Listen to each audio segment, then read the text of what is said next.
मग अशा वेळेला ह्या इनोव्हेटिव्ह प्रॅक्टिसेस आल्या की ग्रुप तयार करायचे छोटे छोटे, आणि त्या छोट्या ग्रुपमध्ये मग एक तुम्ही त्यांना टास्क करायला सांगायचा किंवा प्रोजेक्ट करायला सांगायचा, आणि त्याच्यावरून प्रत्येकाला एक वाव भेटतो की त्याच्या स्किल सेट काय आहेत हे आयडेंटिफाय करायला. आणि टीमवर्क, की जे त्यांना पूर्वी जेव्हा मी होते तर मला 4 बहिणी आहेत, तर टीमवर्क, शेअरिंग, केअरिंग ह्या ज्या गोष्टी आहेत त्या लहानपणापासून आपल्याला माहित होत्या,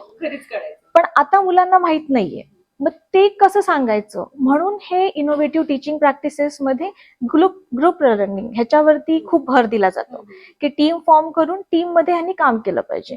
कारण की ह्यांना पुढे इंडस्ट्रीमध्ये एका टीम मध्ये काम करायचं.